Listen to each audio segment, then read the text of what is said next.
It's the Hoosier Sophisticate Show. Question all the things that you know. Steve likes the weed. Steve likes the weed. Tell you about DMT. The DMT. Hoosier Sophisticate Show. The Hoosier Sophisticate Show. Hoosiers with the trade, sophisticated blasphemy. It's the Hoosier Sophisticate Show. Question all the things that you know. So let's set our minds free for the singularity. It's the Hoosier Sophisticate Show. The Hoosier Sophisticate Show.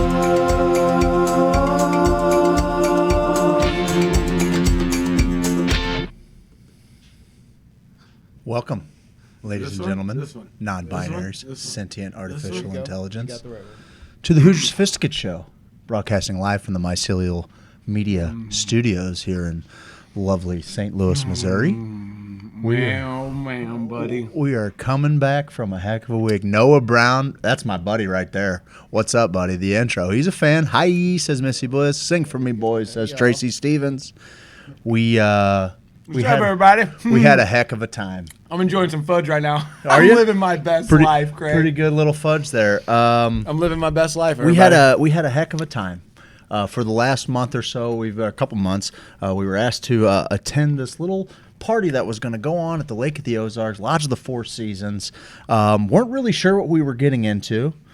Still not 100% sure what we got into. But I can I do. I can ascertain that it was some of the most fun I've had in a real long time. What a week. What a week, buddy. What a weekend. Just leading up to that, well, I'm just going to start us off with a little bit of a story. Oh, that's right. So I'm super excited, and it ties into something that we talk about regularly. And that is, psychedelics, the use of different psychedelics as medicine. And so I got to tell you, I was really looking forward to this weekend, being able to go out to the Lake of the Ozarks to meet some of our Canna fam. It's always great to get together with people from the west side and the central side of the state. This was put on by people in the middle saying, hey, there's a lot of events that are going on in St. Louis. There's a lot of events that are going on in Kansas City. We're not hitting the center of the state that well, and so they put this thing on there. And so I was really excited to get out of town, to come spend a weekend with you, but most of all, to be able to bring our wives along for the journey. So I was Real really quick, excited. Yeah. hold that thought. Please hold that thought on the text line. So sad story, my dog ate all the leftover fudge and ended up in the hospital all day. That sucks. What? I'm sorry that happened.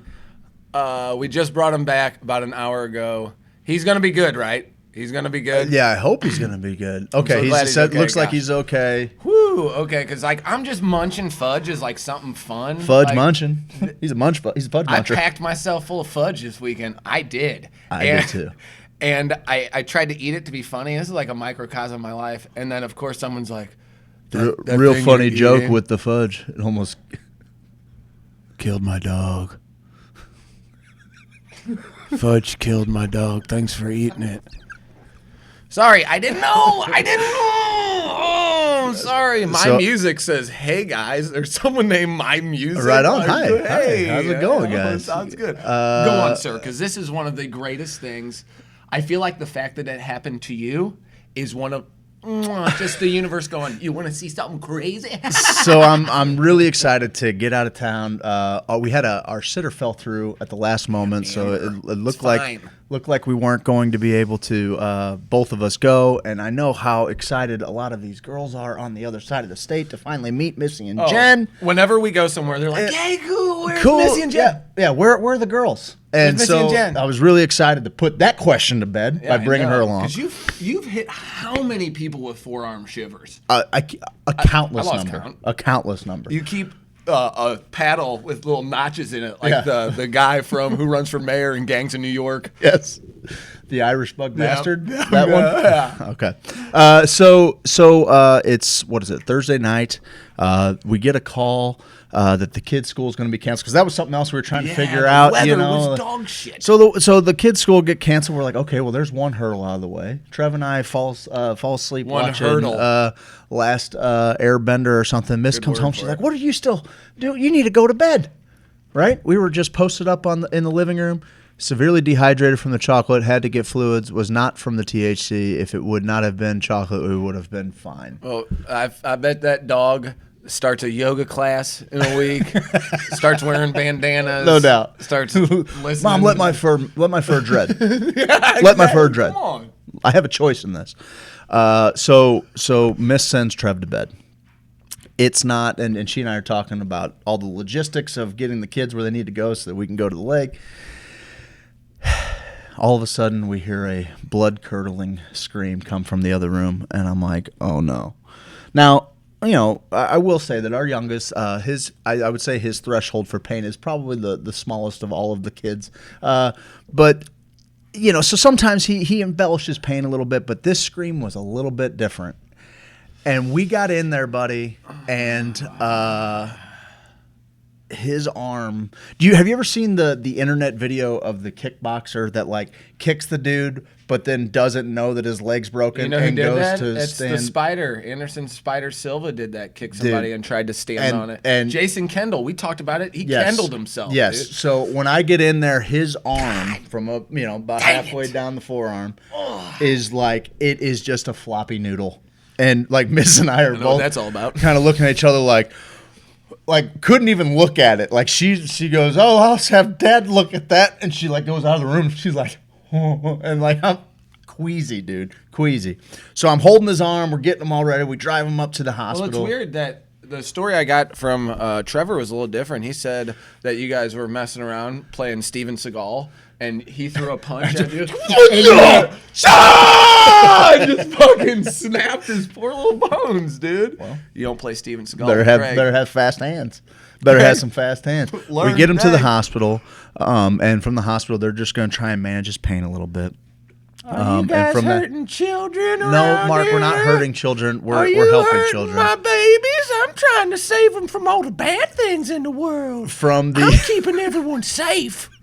from that hospital, they say, hey, we're going to transfer him to Cardinal Glennon, where they can kind of reset everything. They'll have a what is it? Is he going crazy? A pediatric orthopedist. They pop him full of some. They hit him with a little bit of. He was freaking out still, and then they hit him with some. hurts. They hit him with some morphine, and my kid became just the. It was so funny. He was roasting ER nurses and doctors. Like he just like morphine made him a mean little guy. But he kind of did it with a coy smile on his face, so it was kind of funny. Anyway, they transfer him to Cardinal Glennon. We get there. It's pretty late. I'm not going to give too much of this, but the kid was in pain. He's not in as much pain now. We get there. He became me. Says Missy. Oh, shit. Definitely. A lot of his mom came out where he was just telling the doctors what was up. And Missy's kind of sitting there and like, she's like, yep, he's mine. He's mine. Anesthesiologist comes in at Glennon. Really jovial dude. Really great guy. Like just great bedside manner, kind of cutting it up. Tough job, man. You're seeing people at their most stressful times. You know, it's late on a Thursday. He comes in and he's like, okay, well, here's what we're going to do. We're going to have to set it. He's like, we're going to anesthetize. Set it and forget it, We're America. gonna sedate him. I want to talk to you guys a little bit about what we're going to do to sedate him and why we're doing it. He's like, I'm going to use a drug called ketamine. And buddy, I might as well have been a golden retriever whose owner just said the word walk. I was like, huh? Huh? So he starts telling us kind of, why ketamine, this is what he's going to do. And like, kind of, jokingly is like, gives us the science behind ketamine, but he's like, well, I'm sure you guys know what all I'm talking about. Kind of jokingly, I'm like, well, actually, yeah. He was kidding about that. Yeah, and I was like, actually, I did just get back from a conference in Michigan where ketamine was one of the, What's up now, Doc? yeah, what do you got for me, Doc? What's up now, So then dog? I'm talking to him. I'm like, oh, so you're going to do this intravenously, huh? Not, intramuscular or nasally or, he's like, yeah, well, we've already got an IV ran. So Anyway, so we're like, we're comfortable with whatever you got to do, you know, and we go out to the waiting room, and what was hilarious is they let us stay in there up until the point where it was time to administer the ketamine. And as soon as and Trevor was one, he's like, I don't want to go to sleep. Do not put me to sleep. Which he was right. And and we're like, buddy, it'll be a quick little dream. You're gonna come out of it. He's like, you can't, and you won't put me to sleep. And I was like, well, there's this thing where there's choice, sleeper hold, and there's no choice. This is one where this is not. He goes, well, you can't put me to sleep. He was dead set that he has papers where he's suing for divorcing his parents. Exactly. Yeah. He's like, oh, really? Yeah. I'm my own I legal got guardian. papers drawn up right now. Uncle Steve's my new legal guardian. They hit him with the ketamine. We're sitting there with him. We're holding his hands. Hey, buddy, we're just going to be right out the door. We'll be right here, and then we'll be back. When we come back, your arm's going to be all better. Why do I have a feeling like you were like... Yeah, I'm like, what do you do with the extra? You're not going to give him all that, are you? So, anyway, he's sitting up. We're telling, and they hit him with it, and he goes, you can't put me to sleep. You can't put me to sleep. And you see the doctor push the syringe, and you can't put me to sleep.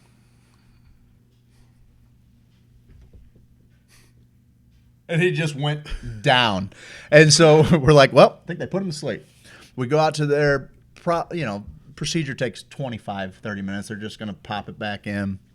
And rock star doctors, too. The orthopedist was great. Like, he walked in, he looked like Noel Gallagher from Oasis. Like, he was like, had like this Beatlemania haircut, good looking, kind of sharp dude. I know, it's kind of strange, right?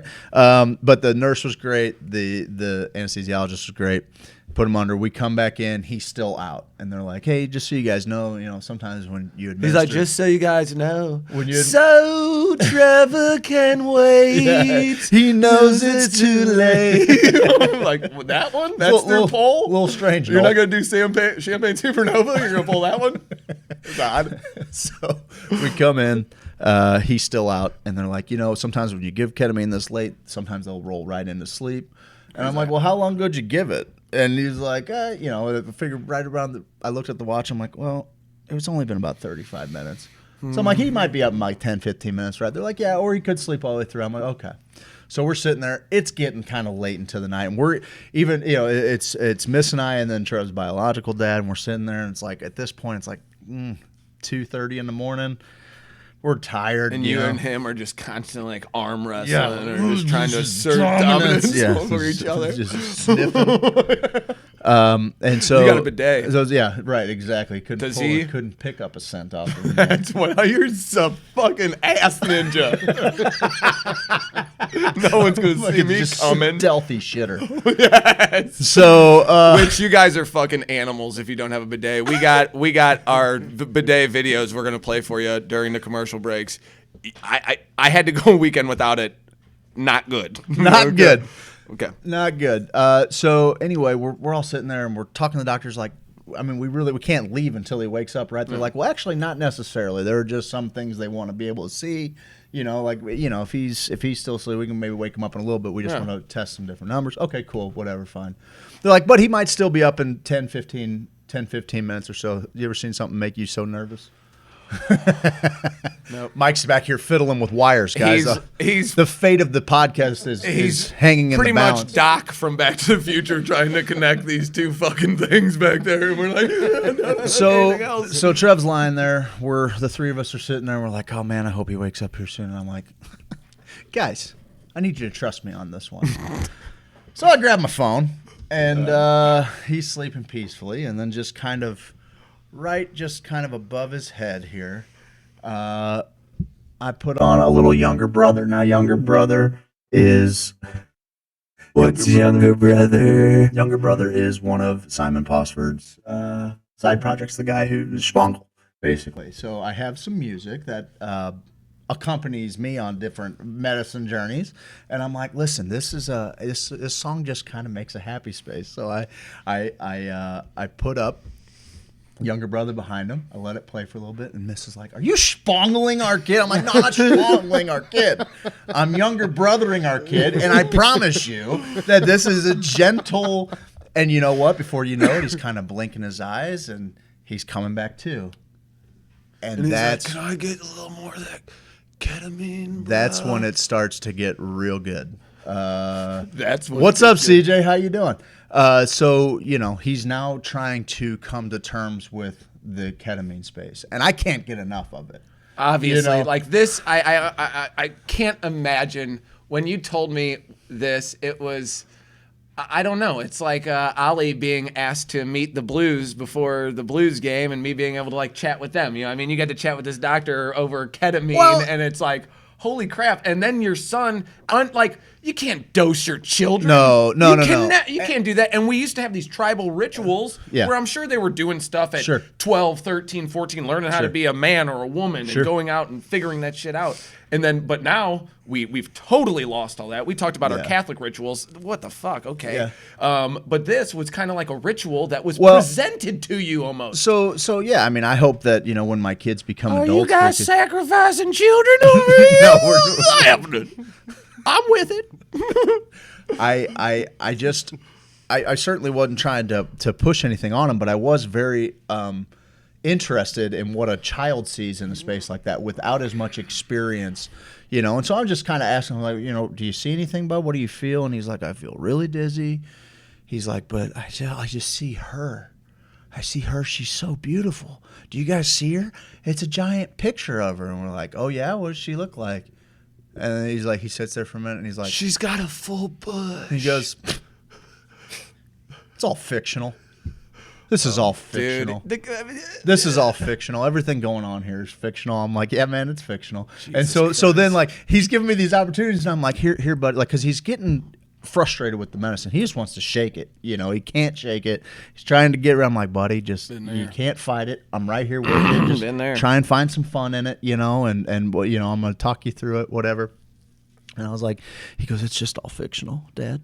And I'm like, yeah, I know, bud, but sometimes these medicines, they're liars, so that when you wake up, you know what the truth is. And Missy just looks at me and she's like, are you fucking serious right now? This is a little deep for our 7-year-old who's coming out of anesthesia. But one thing I wanted to say, so as funny as it was, and I don't want to give too much of my kids' experience up, but one thing I will say was how grateful I was for ketamine. That's the first time it's really ever been used in a medical setting for someone in my family. And my child was afraid of being put under. Rightfully so. A lot of people don't wake up from being put under, man. But one of the Like beautiful 95% things about, of people.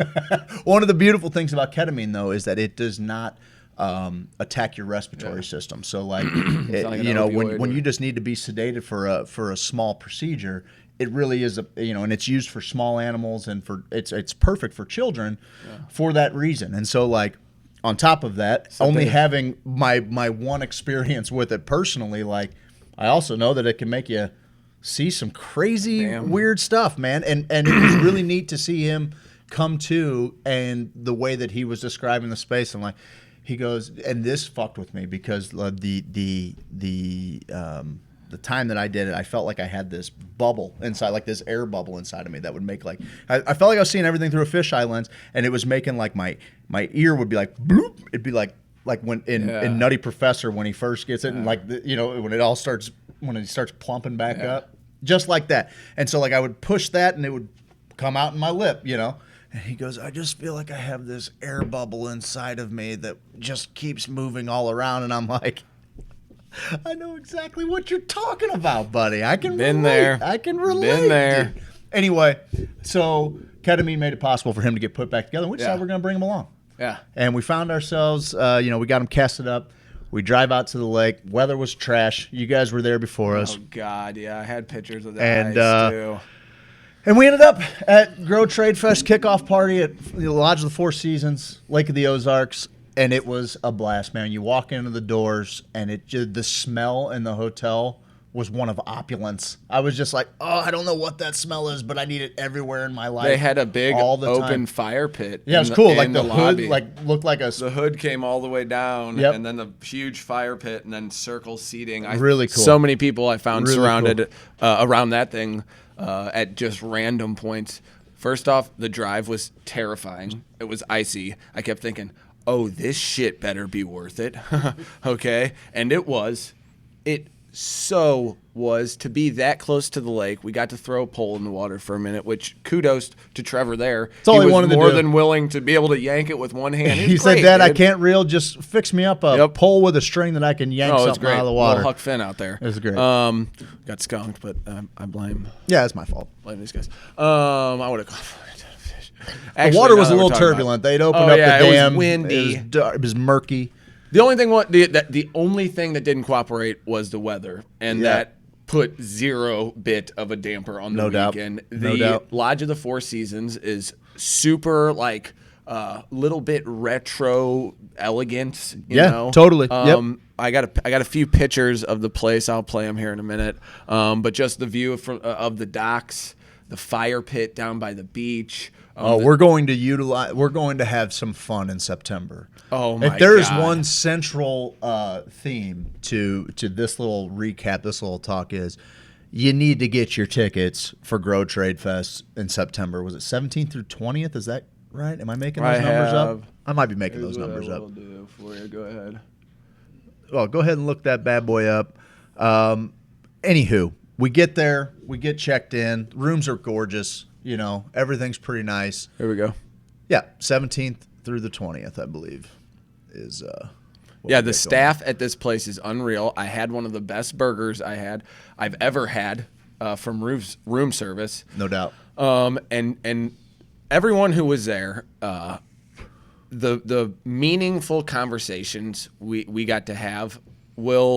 I literally lived my dream this weekend, from meeting guys like Nate to hanging out with Lance and Clay, because all of us Missouri media guys we're so tight. Like, it is so cool. This little group we No got, doubt. all trying to facilitate change for the better on a community level, because we're kind of all over the place, the doubt. media guys. So it was just so great to hang with them. Nate, you're a fucking gem, brother. Like, I can't say enough about all those guys. The people who threw it. I mean, oh my God, Jennifer Rouse. I'm gonna forget people, but I'm gonna start naming CJ, the Crawfords. Yeah, Rachel. Oh my God, dude. And Amber. It's fine. It's putting their heart. fine. These people are putting their fucking heart and souls out there. And it was an event that was, you got to talk to your friends and No make doubt. real connections, and then also be like, Josh Loftus is one of my favorite people. No Josh, you're one of the greats of all time, buddy. Like, He's the best. I can't get enough of just hanging out with you, of everything that you do. You and Jennifer brighten everywhere you guys go, for No doubt. real. Like, I agree. I'm going to forget people, but everyone there, the little moments I got to have, I am living my dream. Yeah, it's I'll great. say it again, from playing the guitar with you singing great, buddy. 10,000 words at the beginning, and Missy I agree. singing with as much heart and soul as I've heard a person sing with. You for guys so sounded long. so good doing the shaky graves in the other Dude, room. it And was so awesome, dude. it was also such a successful event that there were so many people there that, once again, I didn't get a chance to talk know. to everybody. I know. Somehow we keep ending up at the same joint as Dab Stars, and we're just not connecting. So, Nick Woodward, next time we're together at one of these things, let's kick it. I kicked it with Noah for a minute. The parties afterwards were great. They had some live music there. It was good. Everybody was dancing, having a good time. Oh, buddy, the music was on point. The Nick Danger, Yeah. and his buddy, dude, DJ Trainwreck. Is that really? DJ Trainwreck, I think is. I think that's right. But I think their so. dynamic together Totally. just brought me utter complete joy. Yeah. The amount of, you can see the compassion and the passion, and you can see how much these people care about each other and their willingness to share information No doubt. and just whatever they can share a part of themselves. And it's a struggle for some people. They're like, I'm in a room of 440 people, and it's like, I gotta, but Sure. they're so willing to put that shit aside to just bring No doubt. this source of love. I can't believe that what we've started from the changing station, and all you people that were there, you are the leaders No doubt. of this movement. Like, don't underestimate the power you guys have. unbelievable. Just thanks for letting us be a part of it, man. No, I can't no say doubt, enough man. of And it. you know, you brought up a couple things. Like one of the things that this one really hammered home for me, and they all do, but like when you really get some one-on-one time with people who are legitimate patients, man, legitimate patients, people that could not function without cannabis, and we had an opportunity to. I got to meet Michael Forquer. Oh my God! What a gem. great dude he Aiden's is. Alliance. He asked us to mention Aiden's Everybody Alliance. You shout don't out- have to. Yeah, we ask love us. Aiden's Alliance, we man. love Aiden's We love Alliance. Ashley. We love little Aiden, man. That's what's We love- missing. That was maybe the I know. one. I know. We missed her we and her missed little Ashley. crew. We missed the whole crew there. Yes, we did. Aiden's Alliance. Keep that in the back of your mind. It's my smile thing on Amazon now. So No I mean, doubt. like Aiden's Alliance. No doubt. Go search it out. Make it Follow happen. it on Facebook. Whatever you guys that you have, it's extra. Yep. Make it happen. Every little bit helps. But dude, everybody that was there, I now feel so much closer to. Like I was wondering in the beginning kind of what this whole weekend was, and it didn't take long for me to realize that this weekend was the best kind of networking. We know half of the people, if not more, that were there, and the few that we didn't, we got an opportunity to get to know, and they could see kind of what we were about. And I mean, it was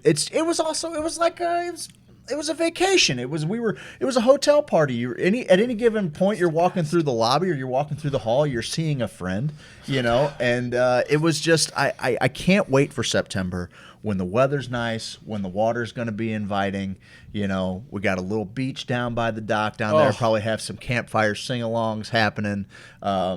Josh, me, and John Hunt are gonna be tearing it up. No doubt. Tearing it up fishing. Forgot about old Johnny Hunt. Gonna come out there ripping lips. I can't. Kyle Turley's gonna be there. It's gonna be me. It's gonna. It was be magical. That's what it was. No doubt. I got into a bit of a rap battle. Just a tiny bit of a rap battle. They knew. Nick Danger knew. Him and his guy knew that they're like, oh man, I can tell you got something going on there, which I'm always a little skeptical. I actually heard just them so say I'm- that to everybody. That's exactly it. I'm always a little. Did they really say it to everybody? No, just you. Okay. But anyway, he's like, I bet you could freestyle. And I'm like, well, it's funny you mentioned that because I have freestyled a few times before. And I can feel Craig and Jenny because Craig and Jenny have this connection where Jenny's my if roll I'm dog. going to do something embarrassing, I can feel it from both of them. They're like, uh-oh, it's happening. My Stevie senses are going off. I have to get away. Mine are getting so fine-tuned that they're actually happening about 10, with enough time for me to be 2 steps away from Oh, it. dude, it's like metaphysical. I think it's like a give and take I know thing now. exactly Right? where I it's know. going. It's like Schrodinger's cat. I don't even know if it would happen if you wouldn't think about it. You know what I mean? Like just knowing is okay. So he's like, all right, sit down. I'm gonna play you a beat. His own beat, which is, I told him, I go, listen, pal, if you're going to be the guy who plays his own beats at a party, they better thump. Otherwise, you're going to be the worst human alive, okay? Or if they thump, people are into it. This could get this whole party rocking. The choice is yours. Just know that is the choice you have to make. And actually, Jennifer Barra, she got drug into the rap battle. And Held her own. Held her own. I mean, I destroyed her, dog. That's what I do, though. So I said, and no one else is really going to think this is funny, but to me, I'm always kind of like, I know the next funny thing to say. I know the next funny thing to say, but when I'm freestyling, it's just stream. It's just a stream. And I get into this thing, and I'm like, they're expecting something awesome. I can feel it. They're like, this guy's going to kill it. And I'm like, oh, feel it. Yeah, start out with that stuff. And then I'm like, I'm active and attractive and very proactive. And I'm like, in my head, I'm like, oh, you're the worst human alive. I'm active? What And is that? proactive? I know. That's not even a good rhyme. But then you got I'm to- active. And then, so they go, I shut it down for a second. You guys were already walking away because I said a few more golden lines after that. And then I noticed you and Jen had like scampered. I actually Scampered. like. I've got like this Kool-Aid Man thing I do where I just run through a he's wall. Gone. He's gone. Because I'm crippled by the embarrassment. So then I'm like, okay, now I'm for real. So I get him in. I'm on that sass, baby. So I'm like, yeah, get him for real. Get him in. And I'm like, I shit my pants today. what would Abraham Lincoln say? What would he say? Lincoln stinking, and his pants finna be leaking. And they're like, no. And I'm like, dude, I was feeling Like, that does anybody shit. have some RSO? I did. They can put in me that will put me to sleep Listen, forever. I had a nice little batch of RSO. It was delicious. And that's what came out of it. And the group of people that got to hang out in that presidential suite both of those nights was history in the fucking making. It was great, dude. man. The memories will last at least till yesterday, because I couldn't remember most of that shit that happened because holy shit. It was a Holy shit. blast, man. So I just shouting out Rachel and Jennifer and Amber again, and CJ. CJ is quite the host. He thanks us for the shout out on there. He's so CJ great. is quite the host, and he's like he's a brother from another mother, man. There was a couple of times where he had me laughing. He has me rolling. hard. Love and me people that don't make guy. me laugh. Really can't. No, I'm not going to give that to them. People don't make me laugh. Never.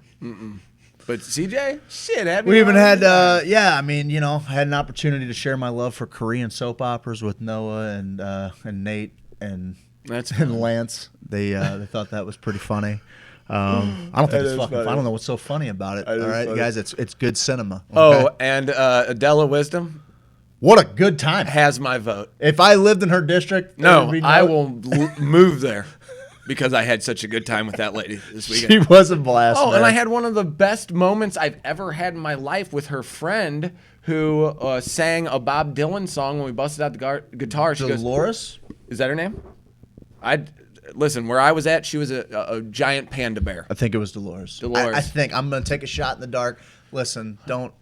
All right, D-Lo. When you sang, I think it was The Times They Are A-Changin', Yeah. Bob Dylan, and Yes. she's like, the last time I sang this was at the war protests in the Nice. 70s. Yeah, And I I'm know. like, get the fuck out of here. Yeah, That's yeah, why yeah. I'm trying to learn. That's why I tried to learn how to play the guitar. It was Dolores. My dad's friend, and Jessica Evans, she was there for a minute, but she is a deviant. Just a pure and utter deviant. No, it was funny. People were giving her trouble about what she posts on the Sophisticated Hoosiers page. And she's like, I'm not posting anything anymore. And then I walked into the room, which I've seen you post all day. So let's not play that game, okay? Right. But then I walked we into get the room, notifications for every post. and they go, Jessica, she's like, you got to keep an eye on her. And I'm like, there isn't 5 minutes that goes by in my day where I don't get a ding on my phone that it's Facebook saying Jessica Evans is a dirty tramp. I'm just joking. I love you so much. I had to do it. That was stream of consciousness. I apologize. It was a humbling and lovely moment. She donated to Aiden's. Hell yeah. What? Jessica Evans. Sorry. Thank you all who did. There's a video on the Grow Tradefest of they got most everybody together. I think we missed that because we're assholes. Just always being pulled in different directions. We guys. ate at a very nice dinner with did. our wives and We did. significant others. It was all four of them. Wives and significant. Jokes, dog. But the place is awesome, and the information that's going to be shared in September is going to be awesome. The little moments, though, that you're going to have with people that you never expected No doubt. are going to last with you for a lifetime. And it's history in the fucking And I making. appreciate how willing when we show up to something, people are to look to us to maybe get a little weird. They're happy to get a little strange with the Hoosiers, man. If that's what's attached to our presence, then I'm doing my job. That's all. I had a blast. Man. One bad thing is no tushy bidets in the place. Which I don't know how you freaking animals What did I tell live you? with What did I yourselves. tell you when you got it? Craig, you were absolutely correct, sir. Because I can't look at these humans in the eye anymore. Tell me this. How do you get shit? I shit this weekend, and somehow I'm wiping shit from like this portion of my ass. My hole is here, and I'm very delicate. I'll get right in there just like this, okay? But somehow it's here. I'm not doing that. I'm not smearing it up the side. Sorry. Warning, this is going to get a bit graphic. But when you got that little tushy bidet, and we're going to show you the videos here, the precision of the spray. And the only qualm I have to say about that is I need to stick a GoPro in the toilet and see where that initial, when your anus is filled with Duke and that initial, it's got to be a slow-mo, it's got to be bad. That's got to be like you sneeze in a window and you like see all this shit. You're like, oh, fuck, that's fucked. Well, this is like that first poop particles are just like, blah, Hiroshima. Yeah, maybe. I mean, yeah. I don't know. I feel like you're probably in better shape, I'm just not smearing it like you fucking schmears. Is that what you call them? Yes. Yes, that's what I call them. I mean, the first thing, like what I didn't know, of course I was brought a level of happiness I had no idea I was able to know before I had it. But then it was almost immediately followed by just this crippling disgust for the rest of humanity. Oh, no doubt. And you said it best. You guys understand now? Humanity's terrible. I love clean anus. What'd you say? If you were to fall down in a mud pit, you get a little mud on your arm. If I got mud here, you're gonna take a dry thing. You can take a paper towel. Dry paper towel. I still got mud everywhere? That's gross. Well, guess what? You're living in your own human shit right now. Everyone check your asshole. Everyone go to the bathroom and loosen your anus and give it just a one finger wipe. Just pat it with one finger. Move it, go like this. Put one finger in it and go like this, back and forth. And tell me if there's not shit on your anus. Because it's on your finger now. No, you got toilet paper. You get toilet paper around there. Hey, listen. All right, Missy. Yes, you did ask for it for over a year. I was never bidet adverse. Okay? Well, Missy, you're right. He's a fucking animal. Yep. I don't know what's wrong with this guy. Well, here's the thing. All I'm saying is, I'm into it. All I'm saying is that afterwards, I told Steve, I was like, the hardest part for you, it's not going to be getting the nozzle lined up or anything like that. Tushy makes that relatively simple. I'll bring the hardest part for you is going to be able to look any other person in the eye when you realize that they're a goddamned caveman. I am just like, I feel like stronger, like I have never felt so fast. I guarantee you. No doubt. The Duke has been slowing me down all these years. No doubt about it. And now I am, I think about swimming pools and how much ass blood is up in those swimming pools. Anyway, Tushy bidet. They have, you got a portable one.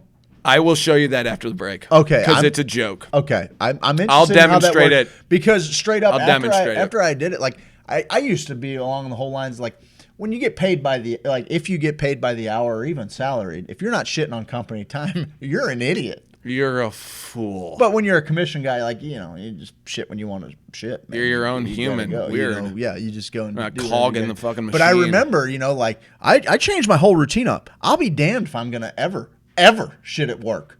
Ever again.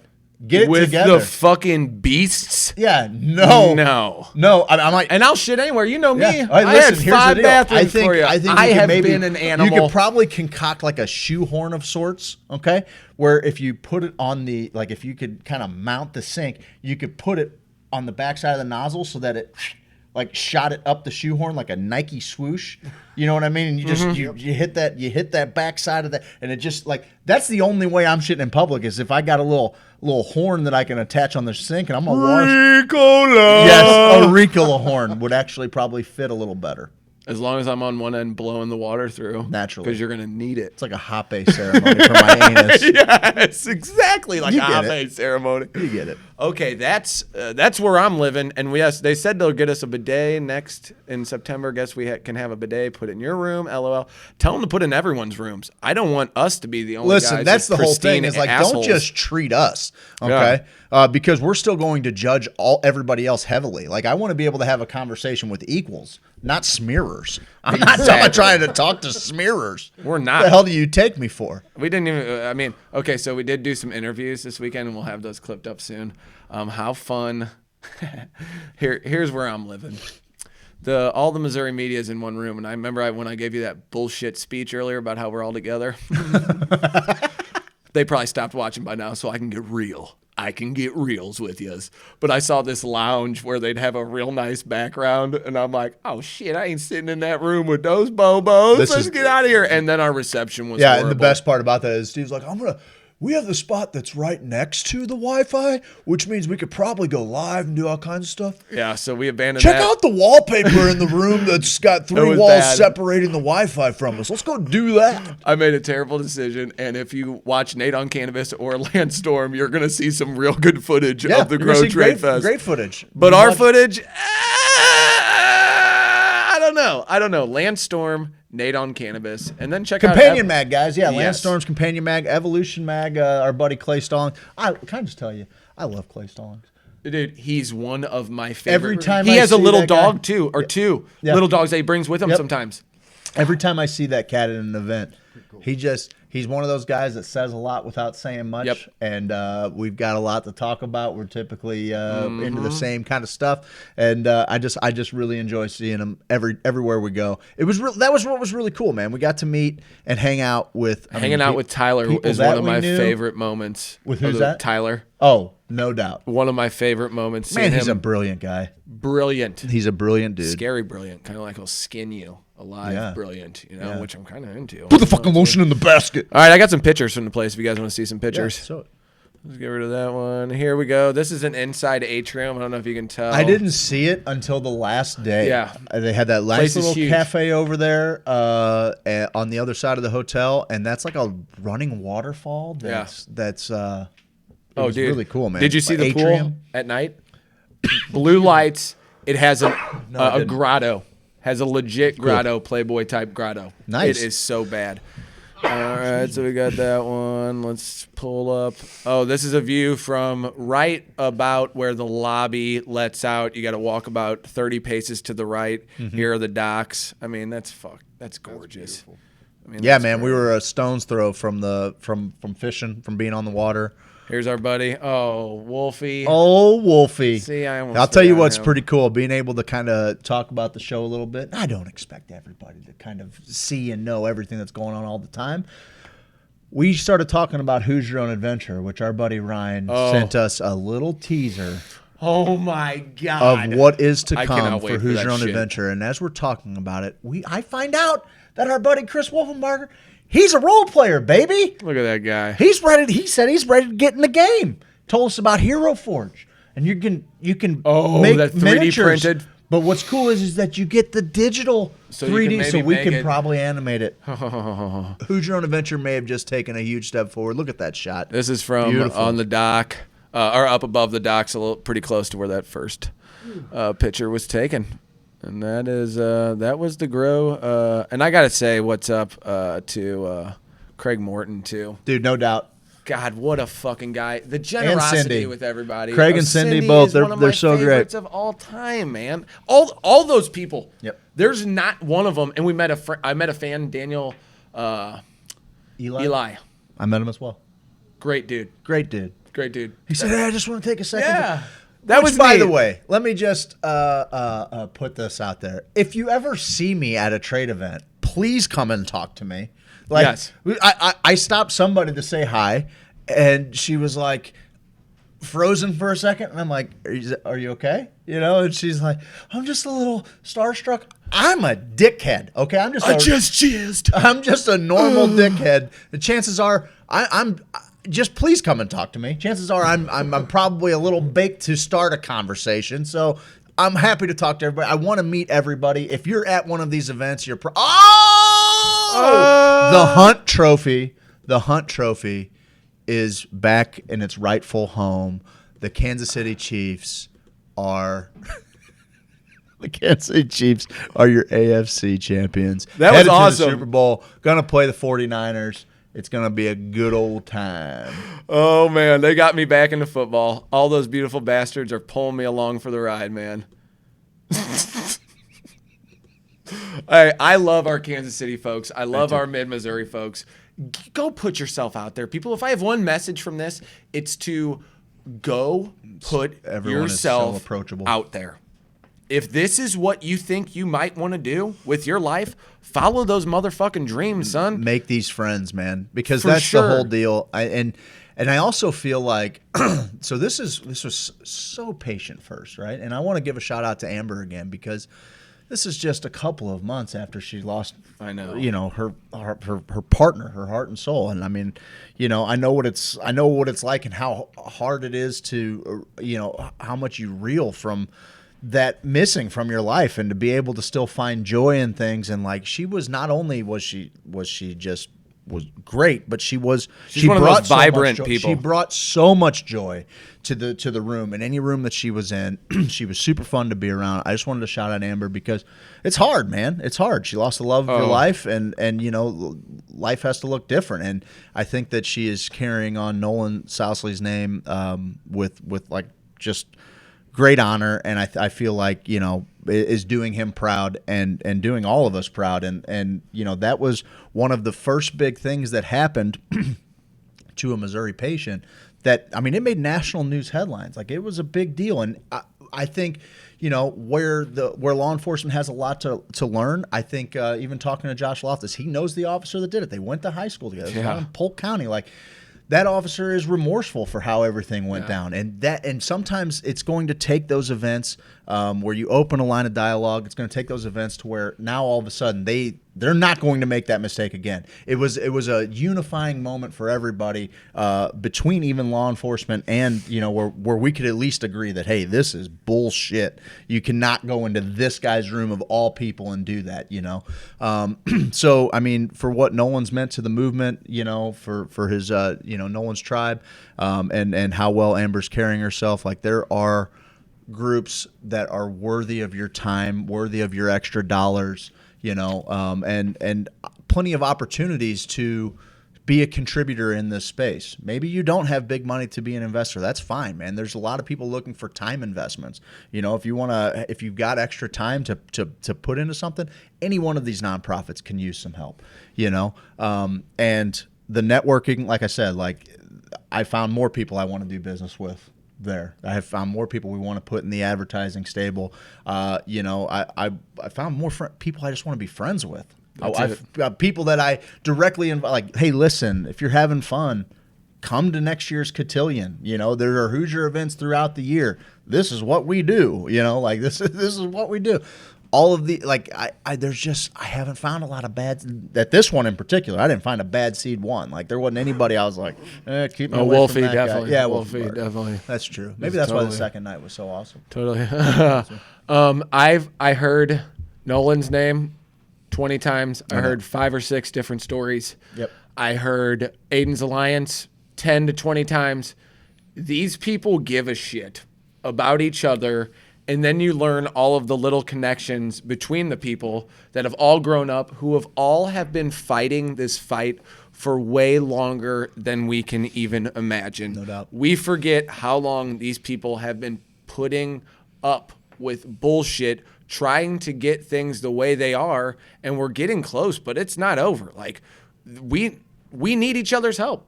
Let's go out there, let's build this community up, and let's fucking make it our own, Missouri. Let's do it right. Let's fucking go to more things like this. Please, can I go to the lake every weekend? It was tough leaving. No doubt. It was tough, and we got a late checkout. Mrs. and I are driving home. Mrs. is like, I think I invited like 25 more people to our wedding, babe. And I'm like, all right, cool. I know, whatever. Yeah, great. Come on out to the woods. Let's have a great time. That's gonna be great. I had a lot of fun, and to go back to the media guys, if you're not following at Nate on Cannabis on all the socials, if you're not following Companion Mag, if you're not following Evolution Mag, That's the best way for you to keep up to date with outside of this, like Greenway Mag, the too. Greenway Mag for sure. Like all of us need everybody's help. This is a relatively small state, but we're great in numbers, and all of us we're gonna package things just a little bit differently. And I want to share their stuff. I hope they share our stuff. That's how this works in the digital media game. In order to go viral, like it takes all of us kind of holding each other up, and there's some great stuff going on there, man. Well, I think it's about time to throw it to the commercial break. But Okay. right before that, I'd like to say, there's something happening here, and what it is ain't exactly clear. There's a man with a gun in his hair, telling me that I got to beware. Oh, I said, stop. Hey, what's that sound? Everybody look what's going down. Let's take a break. You want to show them? We're gonna do the. You want to? Everybody say stop, look, what's that sound? Everybody look what's getting banned. Let's lead them out with a tushy, and then we'll go to commercial break. Yep, we're going to All give right. you a tushy, and then we're going to go to commercial break. See you later. Oh, hi everybody. I just got done taking a huge smelly shit. And I just ordered a tushy thing for your asshole. Because Craig said it was the best experience of his life. And I'm not going to let him be the guy who shows his butthole around this town, okay? That's my deal. Alright? So let's go ahead and give this thing a try over here, huh? I'm scared. I'm scared. What's the difference between nozzle wash and bum wash? Nozzle wash? Alright, I'm gonna hit the bum wash. I got temperature though. I'm scared. I'm scared to do it. Oh, it's cold. Oh, shit. That's cold. It's right in my anus. Oh, Jesus Christ, the pressure. Oh, hold on. I miss it now. It's gone. I miss it. It's gone. Once it's on there, oh, it's so cold. It's freezing my anus. It's freezing. It's freezing it. Oh, it's got this little thing. Oh, yeah, moving it back and forth. I can see why women like hot tubs now. This is it. This is nice. This is a nice. Is it warm? No, it's not. It's still super cold. Oh, if I kind of arch my back like that, I think I'm beating it up too much, though. Hold on, let me get this temperature right. Oh, that's nice. Oh, this temperature is getting nice now. Woo! All right, this thing works.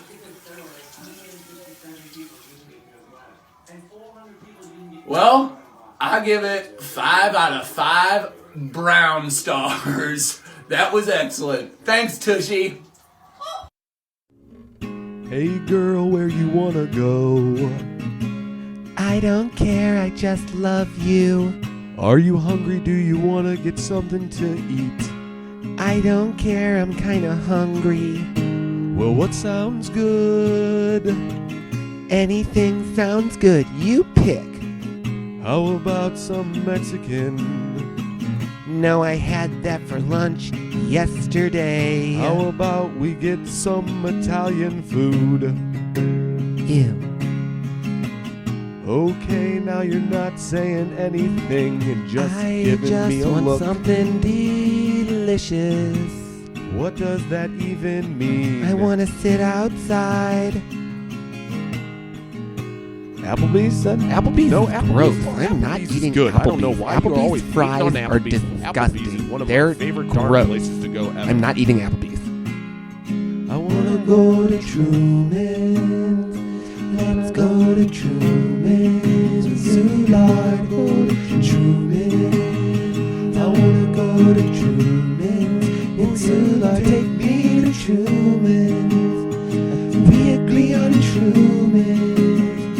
I love Truman's. Soulard, I love Truman's. Soulard. Truman, Truman, Truman, Truman, Truman, Truman.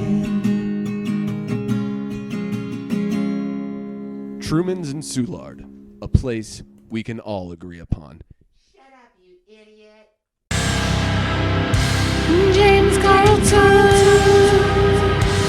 James Carlton. James Carlton.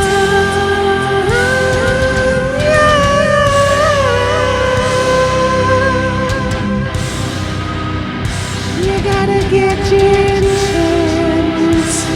Gotta get that State Farm insurance. You think you found the best insurance agent in the game? Well, I got news for you. I did, and it's James Carlton. State Farm. CarltonInsurance.net. 961-4800. Hey everybody, I'm just making this post as a little public service announcement. I recently had a roof leak and I got online and called the #RoofBoys. They showed up and they didn't have a truck. They came out of the woods near my home, which was odd. When they showed up, I'm pretty sure they were children. The little one was aggressive. He was beating on my garage. He was shirtless and had a tattoo that said Bug Life. And the older one didn't have a ladder and said he would climb my roof by getting on the pillar, and he was slapping a spatula around, which I don't know what a spatula does for roofing. So if you want a reputable roofer, I recommend you go to Lifetime Roofing and Renovation, located in Webster Groves. They've been around since 2005, and they're grown men.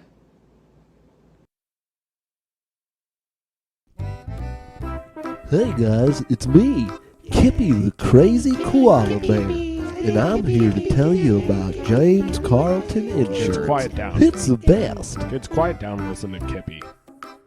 Grown-ups need insurance, and Uncle James can help. Right on. Grown-ups need insurance. He's got the best reviews on Yelp. Grown-ups need insurance if they want to protect their house. Yes, sir. Grown-ups need insurance if they want to properly bury a spouse. That's a bit morbid. Grown-ups need insurance if they drive a truck. Okay. Grown-ups need insurance just so they don't get... Whoa, Kippy, you can't. Well, I was just no, going to you say cannot. get in trouble. Okay, well, it you sounded don't like want you to were get in trouble. Sounded like you were going to say something else. James Carlton, State Farm Insurance. You can find him online at carltoninsurance.net, or you can call him at 314-961-4800. Welcome back, ladies and gentlemen, to the Hoosier Sophisticate Show. Hey, Hoosiers. I'm sitting here with the lovely Michael Ote. Mike, how you been, buddy? Good. How have can't- you been? I can't wait to bring you along for the next one, my man. Thank you. You're I going to appreciate have. that. You're going to be such an asset. There are going to be so many pictures to be taken, and I'm just looking forward to having you capture all of it. We want to start a new show. A lot of people know you as the Weatherman, Mike. Yes. But your real talent is running our Instagram. You got a real great eye behind the lens, and we want to start and do a new segment that we call Minute with Mike. All right. So let's jump over there. And let's just take a look at a couple of pictures that have been posted on the Instagram. Ooh, what do we have here? So that is a water fountain at Tower Grove Park. So there's a stone, it's like a corner. There's these 4 corners, and then there's a walkthrough. And if you look at the opposite direction, you get to see the whole setup, the whole stone masonry. But if you look at it from this walkthrough, you get to see this light coming in from the east side and then glaring on the fountain. And then tweaked it a little bit with some photo editing. Added a little green copper in there. Okay, all right. Mike, describe this picture in one word. Lost. Okay. Next pick. All right, let's go to the next pick. Oh, what do we have here? So this is a Southside Park that I used to play at. It's Crondelet. Yeah, that's where I used to go fishing And as a kid. I drove past it going the opposite direction, and I saw the fountain, and I was like, man, I got to get over here and get this picture. And then I forgot I had my Christmas tree in the van. I had to get rid of anyway. So I was like, you know what? I'm So just you just dump it in the lake? And I was like, yeah. Yeah, just dump it right in there. No, but I saw that the sun hitting the fountain like that, so I got out, ran out, and saw the ducks. And I was like, dude, this is the one shot. Because they were actually white swans when they came up closer. And all three of those ones on the left are white, and the one on the right was black. Oh, we got a black swan in the bunch, huh? Yeah. So. Name this photo. Wondrous. Okay. Swan Lake is what I would call it. Ooh. That is from KC. It is indeed from Kansas City. I just saw the frog on the back of our patio, and I was like, man, let me put this little guy over here and see what I can do with him. Do the toad, man. And I like frogs, and that's what happened. I'll call that one Froggy. Call that one Froggy? I think it's a toad, man. No, I know, but I want to name it Froggy. What advice? Okay, I think Steve's got a question for you here. What? I'm got a sorry, I question didn't for get Mike. to read that. What advice do you have for someone who can't talk to their parents? Huh. Well, talk to your friends. I mean, what else do you do? If you don't have your parents, talk to your friends. See what they got to say. Take a little bit. One. What do they say? 1 grain of salt at a time or something. I don't know. Take it with a grain of salt? Yeah, there we go. Thanks, Craig. Appreciate that. So that's my advice. You got 30 seconds left to fill it in. 30 seconds. Okay. This is your minute You know, with Mike. if you don't have your parents and you've got aunts and uncles, those are good ones as well. You have no aunts know. and uncles either. Or friends. What do you do? Wait, so now we have no friends. Yeah. No What do you do? uncles. Give this person needs Okay. advice. You have Pray. 18 seconds. Hey, pray. To whom? To whoever, whatever you want to believe in. If you want to believe in the God of Sun or a God or 8, whatever your choice in a 7, God is, 6, pray to it. 5. Ask for help. Just say, hey, I need some help. And that was your minute with Mike. Thanks, everybody. I'm into it. It's different. Did you guys learn anything, or I don't know. Oh, What I miss? not much really. No, Mike. was Mike took awesome. us on a little photo journey. That was Gave us awesome. some good life advice for if you don't have parents to talk to. Yeah, you missed a lot, man. You missed a That lot. sounds deep. It got pretty It deep. was a deep minute with Mike. It was a real deep minute. Can we get into couple this few inches deep. psychedelic news? buddy? Sure. You want to talk about it a little bit? We can talk about it a little bit because the FDA gave MAPS a pretty good little piece of information. Is this the one in my honor, the press release? That is not the one. It would be the press release. Yes, sir. All right. FDA agrees to expanded access program for MDMA-assisted psychotherapy for PTSD.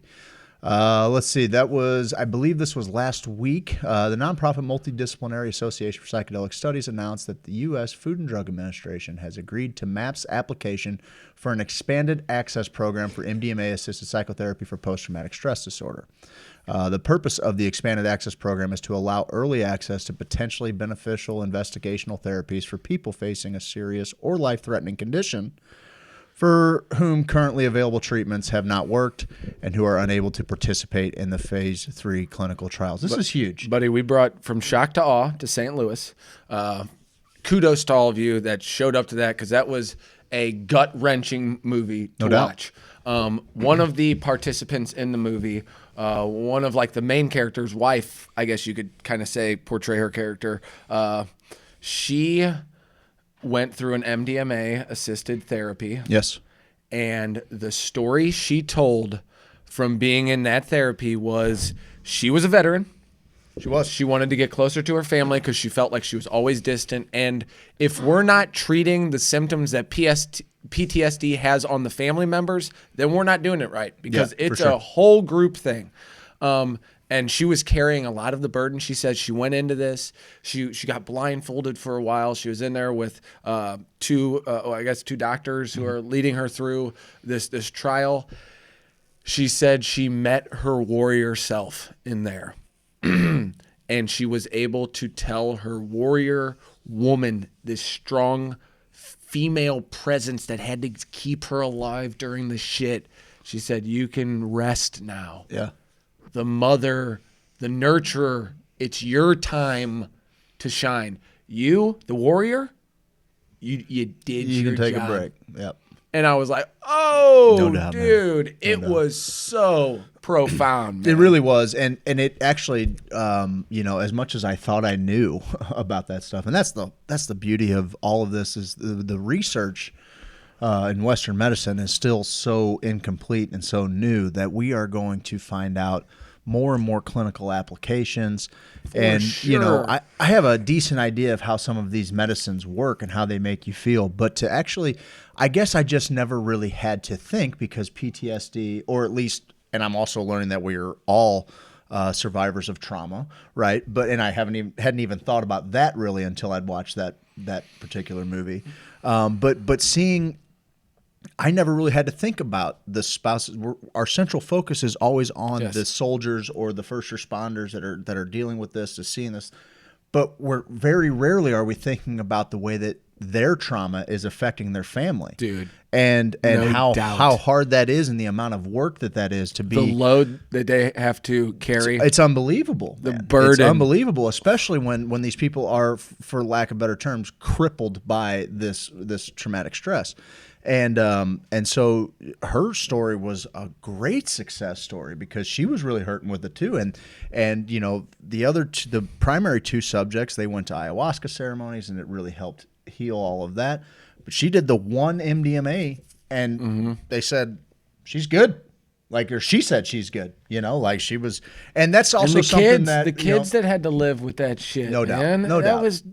They're receiving their parents' trauma from obviously a physical nature. And we've had on the Sophisticated Hoosiers Facebook fan page, we've had articles posted that shit can be handed down in the genes, epigenetics, baby. Man. Yeah, for sure.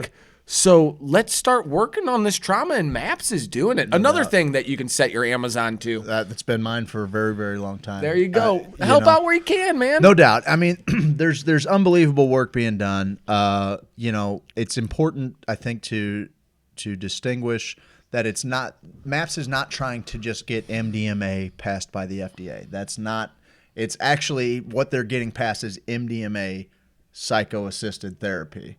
So the therapy is very much a part of what the FDA is approving as well. I think, and it's a testament to, how diplomatic and also just intelligent Rick Doblin is to see kind of the path of least resistance to get people to understand, oh, hey, there's huge therapeutic value to this, so this is huge, man. I mean, just they're in phase 3 trials. That's big in and of itself, but for the FDA to allow expanded access to it, they're acknowledging that the research is promising enough to ultimately, at least give it to the 50 worst cases of depression.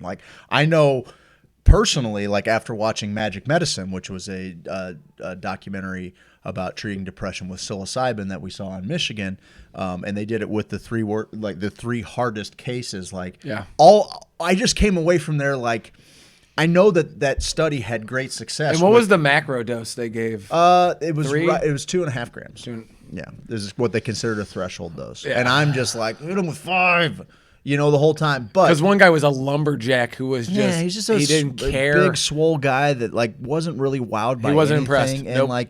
And and that they're totally safe. And I understand. Well, he had them grown on his land. For remember, the sake of science, I understand why it's got to be that way. Yes. But what I'm saying is by the end of it, I was like, I know it has to be this way. But hey, is there anybody who off camera's look, here's really do not give up on this journey. Try more, try different ones, and it would be great to say, and that was over in England, so it's a little bit different, But it would be great to say, okay, maybe psilocybin wasn't the one. Okay, let's try it. You've already tried everything else. You've tried everything pharmautically that you they could not possibly be can, treated with you know? pharmaceutical drugs. And so, okay, let's throw things at them that have a very low risk, if any, of any kind of physical health, ramifications, and let's keep diving, man, because it's worth it to see when it finally does click for somebody who, even in From Shock to Awe, there was a point where one of the people was kind of just the last one. He's like, I just didn't get it. And the guy's like, all right, you need to do one more time. We'll do one more time. And then that last one, he was like, okay, I get it. I know what I need to do going forward. Yes. Okay. Doesn't mean that that's going to be the last time maybe it's something that he does need to revisit once a year, or more. I don't know. But it's something that he can reach for in the quote unquote medicine cabinet that gives him a quality of life. I mean, we're seeing these soldiers taking tens, 50, 60 different prescriptions over the course of a month or of a couple months, things that they're trying, trash bags full of pills that are killing people. Like it seems like we're banging our head against the wall. So for the FDA to say, hey, this is the research is promising enough that we're going to go ahead and let you start doing it with the most extreme cases, it's big news, man. And it's interesting that our society kind of looks at pills and their side effects as something that is just a necessary evil. Oh, it might slow your respiratory system down. Oh, it might cause anal leakage. Oh, like all these horrible things that they're just laughing and dancing in in a the bathtub commercials, on like, a my butthole mountaintop. leaks. Yeah, they're like, this is great. It only happens like in 1 out of like 40 people, so it's good. So as American society, I think we're very much okay with even possible death. It's a weird being conditioning, man. And we're also prone that with these psychedelics, the bad trip, the scary trip, that always seems to be the buzzword, because a lot of times, sometimes we're so close to it. I feel like new people on the show will get like maybe a laissez-faire mentality, like just go out and trip out and stuff. And I'm not telling you can't do that. I'm not telling you can't eat a little bit of acid and go have fun somewhere. It's probably not the best thing for you. I'm just not here to tell you what or what not to do. I'm here to maybe offer some sort of anecdotal evidence in my own life. But respect the medicine. No doubt, man. I'm not telling you what to do, but I find out when I respect the medicine more. We had to talk about it. We were talking about it with Mike earlier in a pre-show little gathering. When you can go through a dieta and when you can put intention through all of these psychedelics, and when you can really find out at your base core of being a human what's going on. No doubt. What's going on? That's where these psychedelics are so thorough. Like going back to the arm breaking thing, it's all fictional. It's like, man, talk about some profound things. All of these thoughts. Don't be scared of the scary trip. Like, I know someone was telling me a story this weekend. They're like, yeah, people would try to dose people in my old area of my county where if you fuck somebody over, they'd put 100 hits of acid in your drink and try to freak you out. And I'm like, joke's on you. Yeah. I'm already on 100 hits. What's 200 gonna do, bro? And it's jokes like that ruin everything. Yeah. Ruin all the hard work we ever tried to do. But those scary trips and those times when it may seem like, oh man, I'm freaking out. Remember, your body is about as safe as a human. As long as you don't put it in harm's way. Your body's as safe as you can be, rather than just your body's pretty much sitting there like that. Sure. Like maybe you got some fucking issues going on, but okay, this isn't going to be like, oh, I took too many oxys. I need to be fucking, But the profound things that can come from it, the fun that can come from it, the little lessons you can learn from these tough trips. Oh, man, no doubt. That is gold, baby. Yeah, it is. And so don't be scared. Don't live your life in fear, Steve. I'm talking to myself, and don't try to control everything. That's another aspect of myself I've learned over the years. And this role we've been on for the last couple of years, buddy, with culminating in the Grow Tradefest last weekend, like, being able to share the knowledge that we've gained and the dumb shit we've done and trying to bring about this change in this new world. Totally. Man, it's phenomenal. Well, dude. And these studies I'll tell with you what MDMA else, are just for me, continuing it. For me, what's great, and I'm going to acknowledge these so they don't scroll out of here Sure. real quick. Noah says, I have stories, brother. Amber says, RSO gave Nolan a spiritual journey when he hit a gram a day. So much more became clear for him when he got over it. I was trying to... Poison him. When he got over, I was trying to poison him. Well, Amber, we know you. Well, and straight up, I mean, that's just kind of a personality to thing. speak on that, like as someone who has some experience with psychedelic medicine, like edible cannabis is a different ball game. Like I have absolutely tripped on edibles before. Like I'll it's get there. you know, like it is a different medicine when you do that. So I believe that wholeheartedly that a lot of things became clear, especially if you can get to the point where it's no longer just putting you to sleep. Because like I remember the first time I tried RSO just to see what my friend was going through, it knocked me fucking clean out. You know, if you can get past that point to where it's just stoning you, I can totally see where you could have some serious visionary work being done in there. Like no question in my mind, I've gotten there on edibles. So it's a different ballgame. One thing I was going to say, in addition to what you were saying, is one thing I love about these cannabis events, and I'm as much for cannabis as I am for anything. And especially hanging out with patients that needed it and have said, hey, man, it saved my life. Like, I had cancer. I no longer have cancer. Like, all of this. Like, dude, Michael Forquer, he got me in the hallway and told me his story. And, buddy, like, that's a dude that is just so grateful to be alive, and this plant made it happen that he's going to share this story with as many people as he can, and he's going to try and build his group around it. And God love him, man. Like, such good, solid people. No doubt. Dude. What's great is that this group of people already know the healing benefits of plants, this one in particular. Yeah. And so, and they already know the healing benefits of alternative medicine. And so for me, someone who's very passionate about psychedelics and with all of this stuff coming up, I'm happy to be the person that tries to – it's a great bridge because now all of a sudden I can bring some normalcy to a conversation about psilocybin or even about ketamine when I can talk about – like I have such little experience with ketamine. And now my 7-year-old broke his arm and now he has an experience with it. But I got to – appreciate it more than just what the crazy weird substance it is that allows you to see. So like its applicable its application in Western science, Western medicine is huge in and of itself. Talking about this with MDMA, I had another article pulled up. I don't know if we'll get to it or not, but it was developed, and in the beginning it was a relationship saver. It was a marriage. Sure, it was a marriage tool. And I can see that for sure. So it's all the way over on the left there. Yeah. When MDMA was a secret to a happy marriage. It's from OZY.com. That's the story of a troubled couple finding that they could reconnect and become higher beings, but that might have been the drugs as a result of an ecstasy-fueled therapy session. It's also just one of accounts accorded by Myron Stolaroff, a pioneering researcher who studied the benefits of MDMA in the 70s, a decade before U.S. law cracked down on MDMA as a Schedule I drug. Dozens of therapists used it to help people in troubled marriages relate to each other differently and rediscover their love. Oh, buddy, when Queeve and Quenny, when they've done that, whoo, buddy. It is the most heart-opening for it's 2-3 weeks afterwards.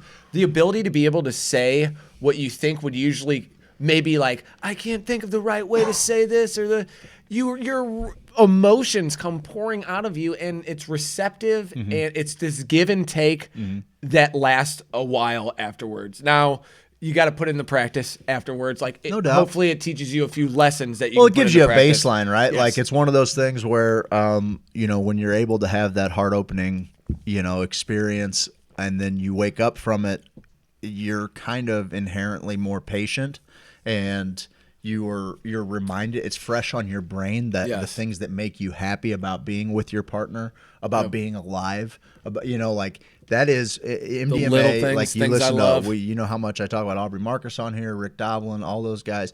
They ask, if you had to choose just one, out of all of the psychedelics, all the rest of them go away, and you had to choose one to do it with. Almost all of them say MDMA, which is surprising to me because I don't have that relationship with it, but I get it. Like, I understand its pro-social nature. Like, that's the other thing is like, I couldn't believe how many people, I can believe it, but how many people are they use cannabis to kind of help with anxieties and things like that. Like, I don't really, unless I'm freestyle rapping. yeah, I don't know. I was gonna say I don't really have any anxieties except for when I feel the embarrassment of other human beings. It's very rarely am I embarrassed. I'm just embarrassed for all of humanity for your actions, and I For can't, your unclean and anuses. dude, that shit happens. Like it happens to me on the radio. Like if a caller is hilariously bad, and like I can't listen to it. So like it was especially hard, like taking callers on the radio. And I'd be like, okay, well, you're killing me. Every with second is everything an you're hour. Talking about, please get off of my show. And they were all your friends. And they were all my friends. Actually, a guy that I worked with from the I past. know. Remember that? That was great. That was the most He was bizarre. like, "What's up?" What's up? Just doing a radio show. That's great. It's like from All right. Arizona. He's in Omaha. Omaha. Yeah. I just thought I'd call it. Anyway, yeah, but how many people use cannabis to help with anxieties and how many people are dealing with that? And I feel like MDMA, like you almost want to tell them, like, hey, have you ever looked into MDMA? Like, Oh, sure. we're still at a point where you probably sound a little bit like a pusher if you have a fucking drug for every single thing. But at the same time, like when people are like at a medicine conference and they're like, I just have the worst anxiety. I have a hard time talking to people. I'm like, oh man, there's this super pro-social drug that like, you can do very sparingly, at events like And you this. end up jizzing in the podium. podium. Then you're humping the Jeffrey wall. Yeah, exactly. No, I've been thinking a lot lately, actually, about anxiety, and because it's such a prominent thing in our society now. I wonder if it's some sort of systemic problem with the way Americans kind of live, as far as we're consumers. We kind of care a lot about what other people think. We have so many laws, and it almost makes you feel like you're always kind of doing something wrong or guilty for something. You're probably always breaking a law of some sort. So there's always some anxiety there. I mean, we live in the safest time ever, a fairly safe place. I mean, I know St. Louis. Yeah, it's a but weird cross section. and where a lot of the anxiety comes from stuff that can't actually hurt you. It's not physical danger. We're not anxious about the fucking bear problem we got. No. Which we need to pay attention to. If Southwest Missouri is being taken over by bears and pumas, I feel like people need to get your shit together. I feel like the anxieties are born of a different thing. Like it's not this fear of war and sometimes those fires get stoked by the media, and the media keeps us in weird cycles. But for the most part, I mean, a huge majority of humans are living a very large percentage of their lives in front of a screen as a digital avatar. And so much of how that world perceives them, or however much of their world they've created in this digital space, I think that the anxiety can sometimes be directly attached to that until they're an influencer, until they're kind of above it. But you know what I mean? Like it's one of those things where for a lot of people, especially like let's say an event like we just went to, a lot of those people are already quote unquote known. Like we know who Nate is without ever having met him, but what we know him as is this digital avatar, right? Yeah. And so like I feel like some of that anxiety that might be built up with different people, it might also just be, I think I've dealt with this, is like like okay, I already have an image to uphold, or I have, like it's nice going into a place being a fucking total wild card, and you know what I mean, being able to kind of paint that and not have a brand attached. Yeah. So I think that there's something to that. Is it the safest time? Yes, but it's also the most recorded time. So like you always feel like you might just fuck up enough to ruin your career, or to be ostracized by the public.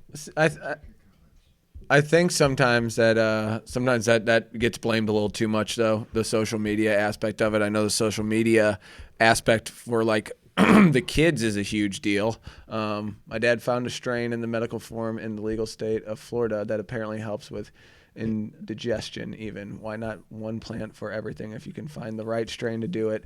I suffer from severe anxiety. I think in my case it's more self-doubt that causes anxiety. Yeah, I think most of anxiety is. My buddy Teddy was the first one to kind of get me on that. It's like the only place that shit exists is between your ears. Like, and there's so much of our anxieties are projections of our mind. Well, okay, so I think the social media, like, you better not let your kids have all the screen time.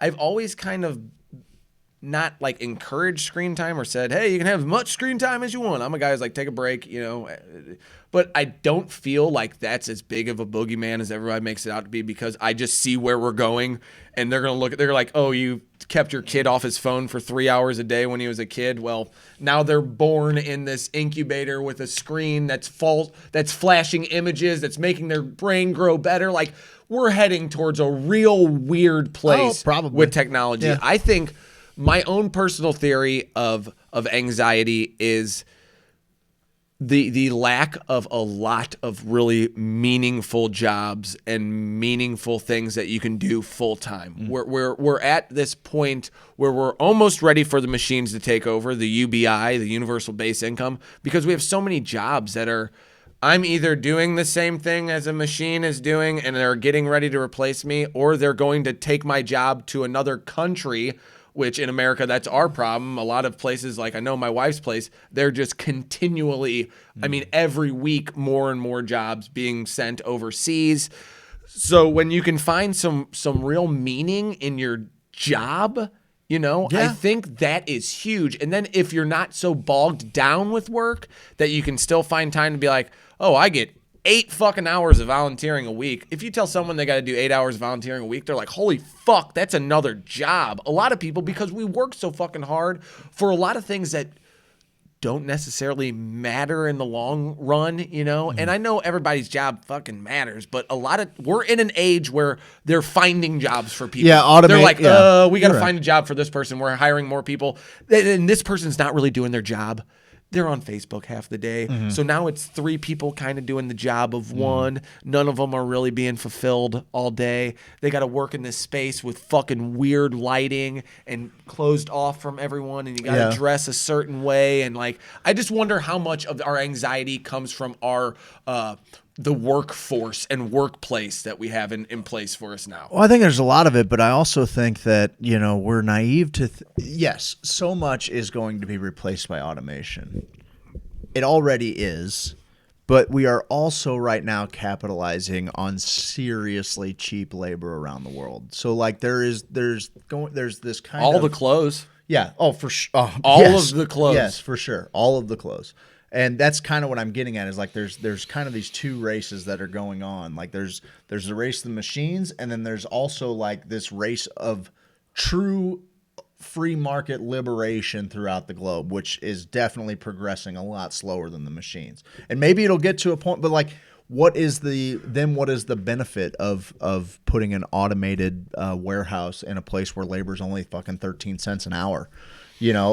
So those people can find some fucking meaning in their life. Well, you're 100% right. Yeah. The benefit is just that. But then all of a sudden, if all of these people are displaced, now this government has to figure out a way to provide some kind of universal basic income. There's a whole, for every solution we have, there's a whole new set of problems. But at its simplest notion, if we had enough machines to take care of housing, energy, and food. Yeah. Then it gets real weird after that. Then it's like, who drives the nicest cars? Who lives in the best houses? Are we all getting the same? Well, is the doctor worth the same as the garbage man? Is this, how am I supposed to, am I gonna, and I hate this aspect of it. Like, if you take out the drive to be better than someone else, people won't do shit. No, there's plenty of people who go, all right, I got to be better looking in the fucking mirror. Then they don't have to be like, I got to compare myself to Craig. I know that lights a fire in some people's asses. Some people see Connor McDavid fucking hustling. They're like, I want to be like Connor McDavid. But Connor McDavid probably looks in the fucking mirror and goes, how are we going to fucking impress him today, bud? So there, it's once you start doing that thought experiment, It's real crazy. I think I heard our buddy Shane Moss talking about that on a podcast once, talking about how like it might come to a point where we just Talking about the machines coming. They're coming. he was talking about how, you know, imagine a world where all of us are just we're required to create because there is no mundane thing where like we just become consumers of each other's creations, of each other's creativity. I love that shit. You know, like we're in the beginning stages of that. There's no barrier anymore that keeps you from broadcasting to the world, you know, whereas before, like there's no telling who might, you know, catch our show at any given time, like with pretty limited equipment. You know what I mean? Like, I mean, we've got a little bit, but I mean, we could do as far it as a with- business startup Totally, goes, like, man. okay, Totally. remember my stepdad's like, Totally. we're going to start a masonry company. I need $700 Dude, billion I have- for trucks and I have- car shit. I have a like, friend what? who is a paid streamer on Twitch, you know? Like, I had a buddy in the early aughts that was paid by AMD to be a professional gamer, like a contract. He's a 17-year-old kid with a, you know, with a that's going to with an start athletic- becoming a well, now real now big the money's thing. huge. I mean, back then, like $40,000 to play games was unheard of, you know? Like the tournaments were given out. Rick maybe Fox has a 200. freaking yeah, he does. big team. I mean, some big, huge moneyed investors are getting into esports. So that's doubt. another thing. Like, keep your kids away from the I know, video let 'em games. play those It's games. like, I don't know. Your kid is like exceptional at a few games, and like Ivan shows promise. Part of me is like, okay, Did maybe you I'll get your turn it hours into in? Exactly. Did you get your Maybe I'll hours in turn it today? into some legit practice for him. I don't Let's know. see. I have GSW TBI. Happened when I was 9. I'm 49 now and having huge issues, anxiety, pain, etc. I've taken the pills doctors given me, but THC is the biggest helper. Michael says he loves us for real. Thanks for the help. with love you AIDS too, buddy. Alliance. Casey Weeblog, our buddy. Automation doesn't have to be scary. We could all just evolve to sustainability. That's no the doubt. thing. And If you told the very kids nice. that that's how it was, it would take one generation to get rid of doubt. it. Because you can tell a fucking second grader anything. There's a comedian who has a great bit who's like, if I was a second grade teacher, I'd tell these sons of bitches anything. They're just buying in. They're buying in. Why would the teachers lie to me? They're here to tell me the best I mean, case yeah, we got scenario. lied to. I don't fucking like Why when would I they think lie about to it. me? So yeah, if we told them that, I don't know. It's weird, and it's a very cool thought experiment to get into it because universal base income. You would say that you're gonna light someone's dick on fire when you say, "Hey, we're all just gonna kind of get money." They're like, "Wait, what about food and Man, shelter?" years and ago, like right out of high school, my Prius or whatever car. right out of high school, I read a book by Neil Bortz, who was like a conservative talk show host, but he was more kind of libertarian than anything. I think he broadcast out of Atlanta, but he wrote a book called The Fair Tax, and it was a book explaining how, you know, all of our taxes should be on what we purchase. It should all be a sales tax. But and with that, you strip all income taxes, all business taxes.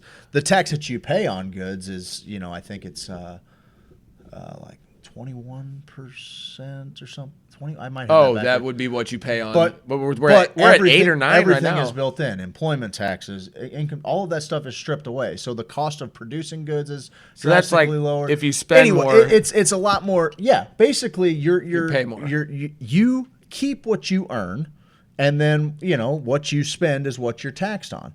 And people are like, well, it's a great way for the rich to hoard money. Not really. Like they're still going to be. They're not doing that now? Yeah, right. Exactly. You think that they're paying any taxes now? Yeah, what the fuck? At least if they buy that Ferrari. Exactly. You know.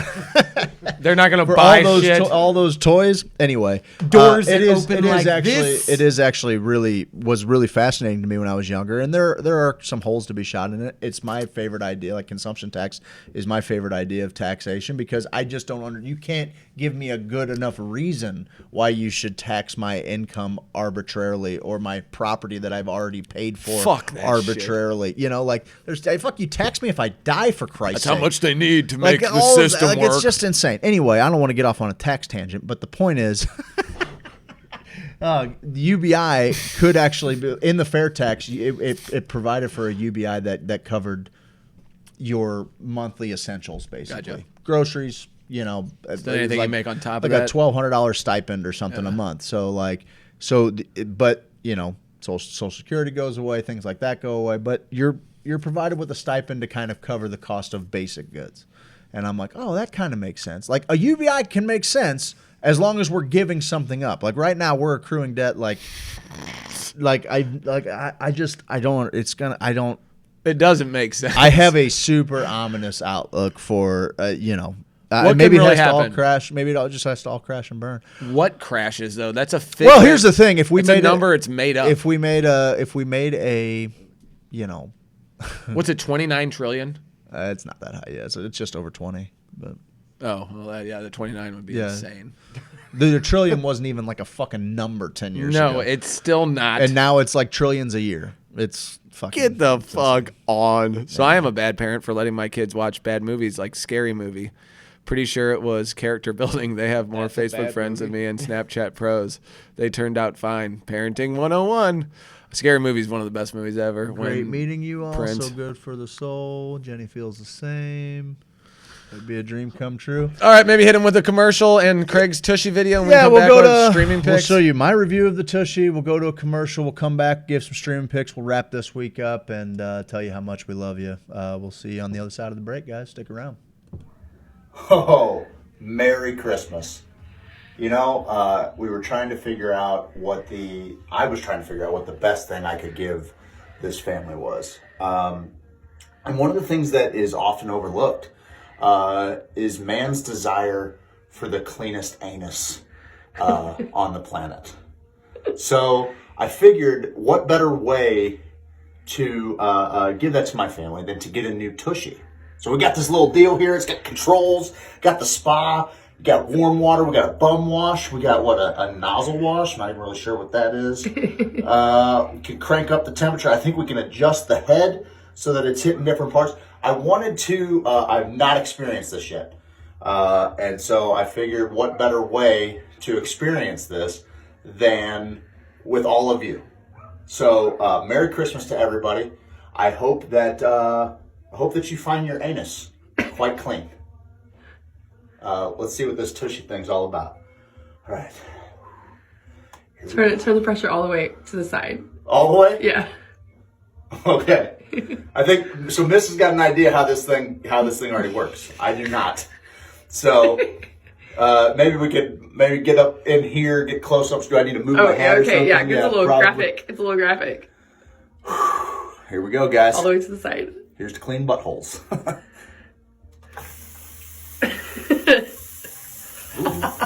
Hang on, that's the warmth coming in here. Yeah, I turned it all the way to the warm because you don't want a cold How do I butt. adjust this? I am never leaving my bathroom again. And depending on This is the grossest thing that's ever happened. how... All right, guys. Well, this is where I'm spending the rest of my Christmas. That water's warm. You gotta be careful. You gotta be careful with the hot water. Don't crank it up too much. I might have just burned my noose. Merry Christmas, guys. Merry Christmas, Richard.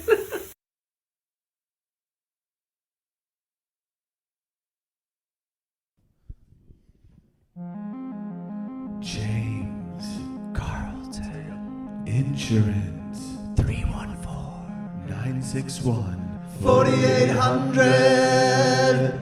Handsome, amazing, astonishing, astounding, fabulous, incredible, fantastical, phenomenal, prodigious, stupendous, unbelievable, wondrous, divine, fantastical. No, seriously, he's fantastical. You got a house, go on and get it insured. You got a car, you gotta get it insured. You got a life, go on and get it insured. CarltonInsurance.net. Fantastical, stupendous, fantastic. Do you take our insurance and are you cannabis friendly? Yeah. And they all said no. And then at that last phone call, that 8th phone call, I was like, do you know anybody that is? I'm desperate. I've called 7 other people. You're my 8th phone call. Yeah. At this point, I'm crying my eyes out. And this lady just felt bad for me and said, hold on, let me call you back in a few minutes.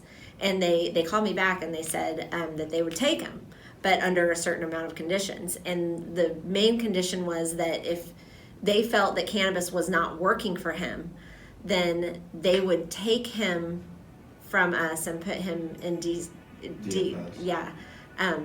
and Child Protective Services, and then they would take the other 2 kids too.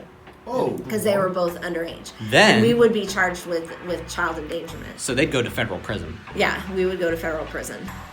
So we said, bring it on.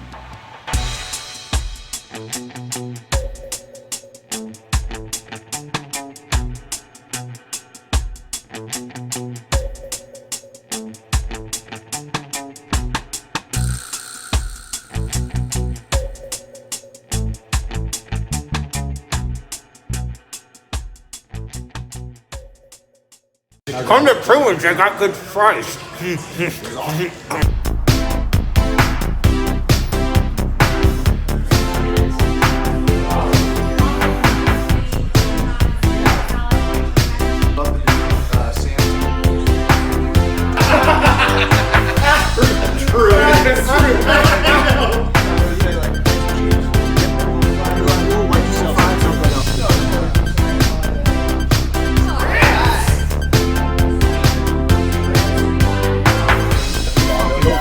$8 inches and $2 for Raisins. No, this is one of the best Cubans. I try a Cuban everywhere I go, and this is one of the best damn Cubans I've ever had.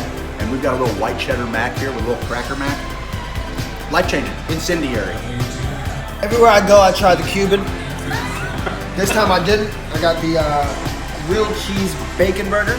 Look at that thing. With put some pepper jack on there, some jalapenos, and we got some crinkle fries. And all I can say is, old baby, grow baby. As you can see, this was once a delicious plate of coconut scrimps, and I devoured it. And if I had to say, if I had to give a review real quick, I'd say it's an orgasmic feast of the senses. And I love meat.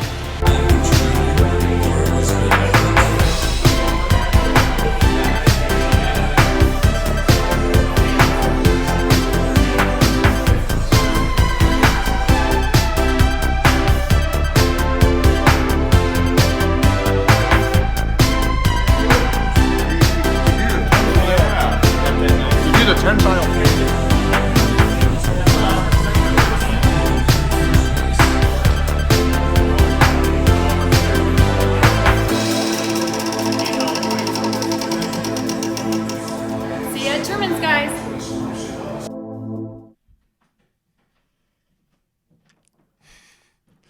We're back. We're back. We're back. We got some streaming picks for these freaks. If you haven't checked out Truman's and Soulard, please do. The cheese curds drive me nuts. I wish I had some right now. I'm fucking craving those. They are really little good. buggers. They are really, really Everything good. on the menu I've had there has been a delight. No doubt.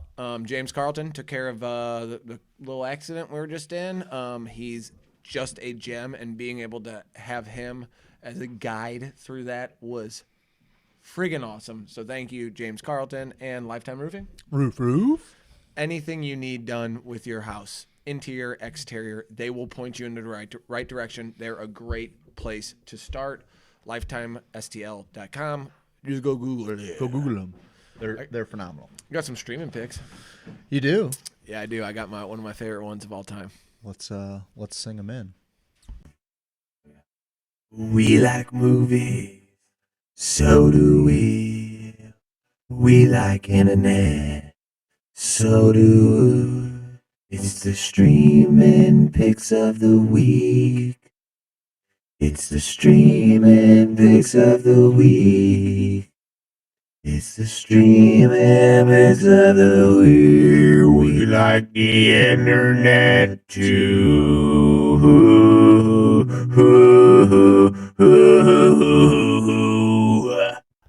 What are you watching this week, brother? You know what? I'll lead us off. Okay, cool. Well, I just blew my load go all ahead. over. Oh, yeah, I just blew fine. all of our loads. I just blew both of our loads. I'm checking Sorry. out a little show on Amazon Prime called Carnival Row. Okay. You know me, I'm into the Orlando fantasy stuff. Bloom. I'm into the fantasy stuff. Orlando Bloom, Carla Legolas. Davigny, is that her name? Davigny? Yeah, something like that. Carla- She's great. Carla Davigny, Her I eyebrows are so pronounced. And I It's love cool, it. man. She's It beautiful. kind of takes place in like a Victorian era kind of feels like turn of the century 1900s feel. Is he And banging it's this fairy? Or what's it's the a deal? land of the Fae, right? It's a fairy wonderland. Humans kind of invaded and started to strip it of all its resources. So you got like the Fae, you got humans, you got the fawns, you got like some goat people basically, and then hurts my neck. but it's cool, man. They're trying to solve. It's kind of a murder mystery. It almost feels kind of like a Jack the Ripper kind of story, but taking place in a fantasy world. So there's some magic. Is it kind of like that movie with Will Smith? A little bit where he was in the fantasy world as a cop. Bright. Bright. Yeah, kind of, but you know, I loved Bright. Bright's phenomenal. love that. It's similar to that. I gotta say, they had to have spent a ton of money making this. Like it is. Is it Netflix? Amazon? It's Amazon Prime. Amazon Prime. Yeah, it's cool, man. Give it a shout. You can give it a shot. I don't know. Check it out. Sparrowhawk. It's worth checking out. It's worth checking out. How for sure. many seasons? What do you? They're only one season in. I think there's 8 episodes in the first season. Is it scary? Is it like a? It's darker. It's kind of Okay. macabre. Yeah, because the you commercials know? kind of look like Yeah, they're it's a little bit freaky. darker, but it's a pretty easy watch. I think it's cool. It's worth checking out. You know, I've been here's the deal. I finished Messiah on your recommendation, and Messiah is awesome. So if I can double up on that, if you guys have Netflix and you want to watch a pretty captivating show, it was funny. I was telling Miss about it. It's you know, we're always kind of wanting to watch 2 different things. Well, one night she was reading and I threw it on, and before you know it, she was watching it with me, and I ended up going to bed, and I think she mowed through it, so I had to catch up the next day and knock it out. It was awesome. Can I get you to kind of describe the show you and Missy fell into when you guys were in your hotel room? I got to find this. If anybody can help me find Yes. it was on just kind of basic TV in the hotel. Basic ass bitch TV. That's what they but got it us was, doing. It was like open house TV, right? It was probably like on like channel 9-3 or something. Open house TV. I've looked them up on YouTube. There's all kinds. But dude, this guy's house. I watch a lot of design. And in this guy's house, it was like an LSD inspired wonderland. However, it wasn't kitschy. It wasn't like walking into a Wook's house. This was a fucking high art, super modern, like the way that the psychedelic art played in with, and so much of it was set off by just 5-figure furniture. We're talking $15,000 chairs and ottomans and things like that. But Weird I shit. could not. I searched. You know, I mean, this is a multi-million-dollar establishment in New York City that this guy has, and he talks about being connected in the art scene. I searched LSD inspired, you know, open house TV, NYC. That brings up a lot of different stuff. If I could find this again and share it, it was the Find it, coolest Hoosiers. walkthrough ever. Just this super flamboyant, awesome dude. All of the fucking LSD art was crazy. The floors were like, they were these warped, it made you feel like you were tripping just looking at the room. But then there I was love just like stuff this like that. big statement piece furniture that held it all together. And you're like, holy, he had like all around the room, like these little glass sculptures of these translucent yellow and white and blue and white and red and white pills that were like this big heavy glass, like just all, it looked like Man. something that Alice in Wonderland just stumbled into. Yeah, so that's fucking so cool. It was so fucking to have that cool. be high end too, because usually you see it. That's it's what I'm like, saying. Check It's- out my school bus, and you're like, this is fucking awesome. Yeah, this wasn't like a teenager's room with Yes. blacklight posters. Yes. This was like everything was fucking just All grown up, killer grown high-end and art. sexy. Really super cool, man. I like blacklight stuff too. What are you watching, brother? You want to know what I'm watching? I wanna Probably know what my you're favorite watching. show It's quickly becoming a top 3 show of all time. It's called Silicon Valley. Buddy. It's on HBO. Craig has not seen the last season. I think that is the. I love that for some reason. Like when you see that on your screen with all the other things, it just stands out. The creativity. It's Mike Judge. So it's the Beavis and Butthead, King of the Hill. Mm-hmm. The writing and the acting in this show is some of the most phenomenal shit I've ever seen. I have seen it. It's going on my 3rd time, and it's been really spread out. The first time I tried to watch it week by week, so you kind of lose a lot of it there. Second time, It's I a really great show to binge, Yes, man. I binged it a little bit before this last season came out, and then I'm watching it again because I didn't really get the full binge. And dude, I have belly laughed. It's the 15 times. I haven't watched any of the late. Normally it was on directly following Game of Thrones, and so So what was beautiful about it was Game of Thrones. That's where they did everything though after Game of Thrones. Yeah, well, for a while. and Game of Thrones would just rip your heart out sometimes. Yes. You'd be like, "Fuck, that was heavy," and then next thing you Silicon know, Valley. you got 30 minutes of gut busting laughter. And honestly, like I think one of the smartest dialogues ever written. Yeah, I agree. I mean, it is the characters are phenomenal. All of them play an equally important that and role. Modern Family, the way they have their characters. God, I was gonna say, yep. Just boom, boom, boom. ticky tacky all over the place. They're all on. They're all fucking on. Yep. And the storyline, it's on. I got it on Amazon Prime, the HBO. I'm sure you can get it on HBO app and all that stuff. Yeah, sure. It's the storyline is there are a small startup. There's companies called Hooli in the world that's supposed to be like Google. yeah. But all of these companies actually exist. So they talk about the guy from Twitter Yep. for a little while, Jack Dorsey. They talk about all these other companies, Totally. and it's 2 steps forward, 1 step back, 2 steps forward, 1 No step doubt. back, and it shows you how in Silicon Valley it is like kind of. Oh, you're a good company? Well, you just got bought out by Instagram or Yep. YouTube or well, Totally. shit. They have it's all owned by fucking other people anyway. So it shows you how all of that Kind of shows you how develops. the venture capital. There's a Steve Jobs character, Gavin Belson. He's is such a dickhead. he plays the greatest. Well, and dickhead actually, of all time.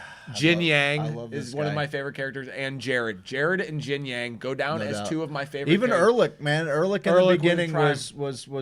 was so choice, and like the bonus characters like the Russ Hannemans and things like that. Trace Comas. Yeah, totally. Dude, okay, so Missy posted something on our page. What would your TED Talk be about? And I'm really going to do a TED Talk on the dick joke. And the quintessential dick joke that is told in season 2 or maybe at the end of season 1. It's season 1, The end of and it's season the 1. best joke ever told on TV. It is a 7-minute joke that encompasses it built the whole everything show. to come. It built the entire show. It is unreal. And Ehrlich has a soliloquy where he talks about going from different VCs. He blacks out.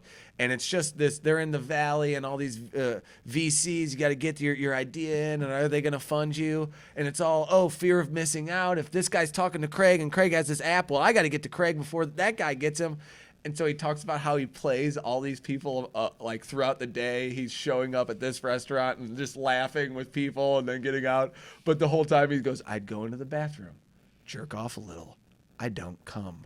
So he's edging the whole day as he's telling this story. It's the most brilliant with the most ridiculous, no doubt, potty humor jokes, no doubt, that they package to make you go, oh, I'm brilliant. And I also think the word fart is funny. No doubt. It's so good, man. Can't say enough good things we about talked about some of the other characters. Middle out. Ross gets it for sure. That's a real tequila. It's so good. Oh, not me. Never mind, Jenny. What's up, Craig? Yeah, I know. What's up, Craig Morton? He was Craig awesome. Morton, He's my guy. I love Craig. Congrats Morton, again dude. to all of our Chiefs fans, friends. Let's We go get back to that. especially guys like Craig, like Josh. They've been fans forever. They've been waiting to see this forever. Woo! Chiefs win! Chiefs win! We're fans, baby. We're fans. We are big fans. I'm an asshole. Bobby! Oh, Bobby done Bobby, fell on why the you back. falling? What Bobby? you falling for? Guys, If you haven't checked that out. There was a viral video that went, and it was funny because everyone was like, "Are we gonna have to laugh at an old person falling?" Because I don't know if I'm equipped for that. And you're not That's really not you're not it. really laughing No. at the old person falling because I'll laugh at a fall. Oh, yeah, all the time. Falls are always Yeah, good they're for great. a chuckle. That's not why you laugh. It's the reaction to the laugh. It is. Oh, Bobby. Elaine! Shit, Elaine! Shit, Elaine. If you All right. haven't seen that, Guys, go check it out. Lord have mercy, Bobby. I want to talk a little bit more about the Grow Fest. I got the website pulled up over here. We'll kind of hit you up with that to end the show here. I can't wait to see Kyle Turley, honestly, doubt. dude. Like, that's going to be so huge. I mean, tickets, accommodations. Hopefully, they got some pictures of. Yes, this is where you're going to be staying. I didn't realize it's like a snake or like an S, like a dragon, the Lake of the Ozarks. You know, it goes back and forth. Oh, But I there's mean, this fingers all over the joint. Yeah, dude. Okay, so this is what we're going to be doing in September. Please come hang with us, I'm telling dude. you, we go to a lot of events. Oh my God. This one was a lot of fun, man. As cool people as you'll meet. The venue it just makes it real easy to kind of have a good time and be relaxed. It certainly does. We had our own wing pretty much to ourselves. No doubt. Reminded me of being at the dorm. I had some of my funnest times. Dude, that's what I'm walking saying. up and In down the halls. dorm, like, That's what I'm saying. "Sup, You just dude, saw your door friends. open? You saw Yeah!" friends. What's going on in here? Dude, I No fucking doubt. live for that No shit. doubt. And then if you're like, oh, I'm cool, I'm getting It out was of here. a bunch of you adults go back to that your got- room and close the door. And Yeah, you're like, cool, I'm it was secluded. a bunch of adults that got to just be kids for a weekend, man. It was Great. super So fun. we got that coming up. I'd also want to talk about something that's also a little near and dear to my heart. We got MoCan BizCon coming up soon. First weekend of and- March. Yep, and the job fairs coming up February 1st and February 8th. Okay. So be sure to check that out. I'm doing some graphics for them, so you'll see me posting all the good stuff about them. And yeah, Craig, what a show, baby. What a show, guys. Thank you so much for tuning in. We can't encourage you enough to not only get your tickets for MoCan BizCon, which is coming up, but definitely Come hang with us. Mark on your calendars that Shit. weekend, September 17th through the 20th. Just start making the plans now so you don't have the excuses later because you don't want to miss these events. I mean, No, you don't. these opportunities to mingle, these opportunities to educate yourself, they only make you a better cannabis advocate. They only make you better connected. And you never know when you're going to be the person who needs that network because someone near and dear to you is, you know, maybe you're not the sick one. Maybe a friend of yours becomes sick. I was telling you the importance of my mom reaching out to me on Thanksgiving, talking about a friend of like she has now accepted the fact that that's huge, big medicine. You know, like somebody who and because she saw it happen with my dad, and then she's seen all the work that we're done and all the families that are being helped by it. Going to these events helps you build that network for yourself. Make your face known. Like let people know that this is where you stand, that you're on their team, that this, that we're all pulling in the right direction. It also gave us an opportunity to kind of talk about the events that transpired, last week and how do we want to move forward. And we still have so much positive momentum. How do we want to attack? It's a great opportunity for us to devise plans going forward to work side by side with one another in a very new industry with a lot of people who aren't exactly sure how to, the lawmakers and the people enforcing the law, they're not sure how to move through it. We're going to help them do that. We're going to help bring this program to its best case, reality. And I feel like, going to the events like MoCan BizCon and going to Grow Tradefest and coming out to the Hoosier parties. Come out to the Hoosier parties, guys. It's what we do. I was amazed to hear how many people at that event over the weekend, and it certainly was fun. It was a blast. They made it a great time. How many people were like, "Man, this is the most fun I've had in forever." I'm like, "Man, you should be treating yourself to this kind of fun at least once a month." Like, remind yourself, how fun it is to be alive and to be a human and to have friends as great as these, as great as you.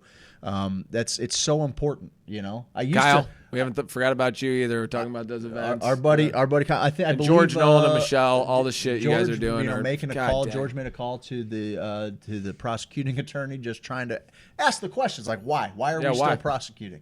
They've put up the information for Kyle's JPay if you want to help him out. If you got a couple bucks to donate, so he's got whatever he needs to eat, whatever he needs on the inside. Yep. That information is available out there. And in the meantime, guys, we're just going to keep getting better.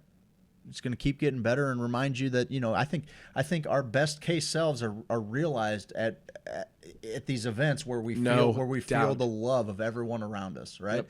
And that doesn't have to necessarily be like this really sparse treat. Like, that is there. The love is abundant in this industry, Totally. and the events are going on constantly, and they wouldn't be any good if the people didn't show up to contribute to them. So be a part of it. Yep. It's great. I can't wait for the next one. I came back feeling alive, ready to rock and roll. Took me a while to sleep it off, but I'm ready to get it, man. I'm ready to get it. You filthy schmears. We still love you. Okay. There you go. Hoosier Hangs, minimum of once a quarter, maximum 3 times a month. I love it. Jennifer Barrow, One Plant, One Love, Ross, real medicine, tell real me what to people. do. Forget And you, Amber says Ross. we're awesome people. What can I say? Fine, Amber. It's That's what fine. you can say. It's all fine. Amber is so vibrant, and if you want to have a good time, have Amber come hang out, because anybody in that Grow Tradefest group too, like the active ones in that group, kudos to you guys. Like, what a freaking fantastic group of people. I'm so honored. I know Craig is too, to just be a part of it. So our lights are starting to kick off, brother. I think it's time to head off into the sunset. We love you, Hoosiers. Everything Craig said. Come out to our events, support the sponsors. We love you, and we'll see you next time. Be well.